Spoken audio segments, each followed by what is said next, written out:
Welcome to Ask For It, a podcast about owning your career from interviews to promotions and everything in between. Hosted by Trivedi, ex-Salesforce and founder of High Performa. Every week we get into the mindset, strategy, and confidence it takes to grow on your own terms.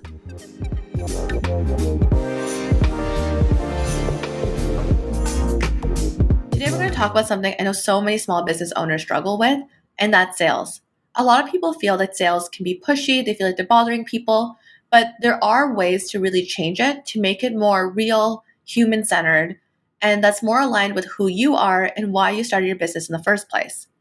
So whether you're running like a local service business, you sell handmade products, or you offer something like coaching, design work, or landscaping, then this episode is for you. Because you didn't start your business to be a salesperson, but you do have to be one. And it's not as hard as you think it is. In this episode, I'm going to give you 5 practical sales tips that you can apply immediately, even if you think you're bad at sales. All right, let's jump in. So tip number 1, lead with curiosity, not a pitch. A lot of business owners start with the pitch, the 30-second elevator talk. They explain their service, they talk about their features, and they give all the information right away. But here's the truth. People don't buy because of your explanation. They buy because they feel understood. And you can't understand them if you're the one doing all the talking. So the next time you're in a sales conversation, and whether that's online or in person, try and get curious first. Ask questions like, what are you hoping to get help with right now? What made you reach out? Have you tried anything like this before? When you ask thoughtful questions, your prospect feels seen, and the conversation becomes about them and not about you. Tip number 2, sell the outcome, not the offer. Here's where a lot of business owners get stuck.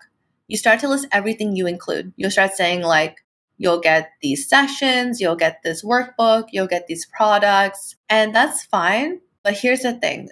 People don't buy features, they buy outcomes. So you do need to have the features. I'm not saying don't do it, but I'm saying when you're starting to talk to your clients right away, start off with the outcomes and then start to break out how that would look and how they can get there. Because what clients really want is a transformation.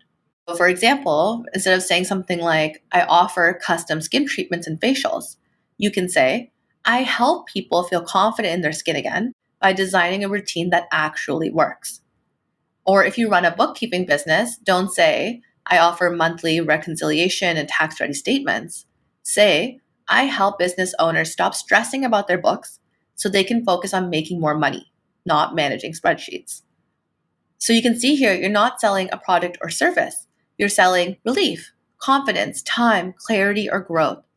So try and understand what your customer wants to feel and then lead with that. Tip number 3, make it easy to buy. And this one is huge. You need to make it ridiculously easy to buy from you. I see so many small business owners lose customers simply because the buying process is unclear or overwhelming. So ask yourself, can people find my pricing? Do they know how to get started? Are you sending them too many links, too many options? Because when people feel unsure, they hesitate. And hesitation kills sales. Keep your sales process simple and clear. One offer, one button, one next step. And be direct.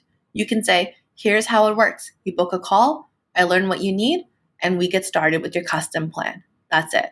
You'll instantly build trust just by being organized. And if you want to know more about how to do that, a great book to read is Building a Story Brand by Donald Miller. I was reading it myself, and he gives great examples on how to really simplify your messaging to make sure people really just get it. Tip number 4, follow up like a pro. So here's a mindset shift, okay? No response is not a no. People are busy, their kids get sick, they forget to check their email, or maybe they just need a few days to think. And yet so many business owners take that silence personally. They'll disappear, they'll assume they've been rejected. But this is where you need to really do a follow-up. And here's a simple template you can use. You can just say, hey, Sally, just checking in. Totally get that life gets busy. Just wanted to see if this is still something you're interested in. No pressure either way. You see there, that's kind, it's confident, and it keeps the doors open. So create a system and follow up 2 to 3 times over a couple of weeks. Spread them out so you're not bombarding them, but try and follow it up at least 3 to 4 times. And you'll be shocked by how many people say, "Thanks for the reminder." Tip number 5, ask for the sale. You have to ask for the sale at the end. A lot of people forget this, and I know it can feel awkward, especially if you're new to selling. You're having a conversation, you're giving your offer, everything is going great. And then you sort of just trail away at the end and you hope they say yes. But if you don't guide the next step, the sale will often die right there. You need to really stay in control of your deal cycle and treat it like you're bringing your customer through a journey. So, like in a book, for example, it starts off, right? Like you're getting the overview, understanding the characters' emotions. They go through the plot, they have their conflict, and at the end, there's a close. So, you want to do the same thing in a sale. You want to guide them through it. And at the end, you have to just ask and say, like, did I get the sale? But you can say it in a better way. So, here's a few ways that you can say that sounds more natural and confident. So, one way is to say that if this sounds like a good fit, I'd love to get you started. Would you like me to send over the details? Or, I have a few spots open this week. Should we book you in? So you see here, it doesn't have to be anything fancy. It just has to be clear. You need to be obvious that you are closing the deal now. And if they say, I need to think about it, it's totally fine. You can ask them something like, is there anything you're unsure about? I can help clarify. Or you can say, okay, no worries. Let me know if you'd like to jump on another call and we can talk through some more details. This way, you're opening the door to a real conversation instead of disappearing into that maybe void. Okay, let's recap those 5 tips. So tip number 1, lead with curiosity, not a pitch. Tip number 2, sell the outcome, not the offer. 3, make it easy to buy. 4, follow up like a pro. And last but not least, ask for the sale. Small business sales doesn't have to feel complicated or sleazy or fake. It's just about creating conversations, solving real problems, and asking for the next step clearly and confidently. So if this episode gave you one of those aha moments, here's a challenge. I want you to try one of these tips this week. Put it into practice and see that you will start to convert your customers into sales. And if you are a local to the Durham region, I am running a live in-person sales workshop for small business owners like you. It's going to be 2 hours hands-on and it's focused on helping you sell with confidence, even if sales intimidate you right now. You'll leave with a worksheet packet, real tools you can use, and a real clear plan to turn your conversations into customers. So I'll put the details in the show notes, and I'll also put a discount code in there as well, so you can get $10 off your ticket, and I'll put in the link to Eventbrite.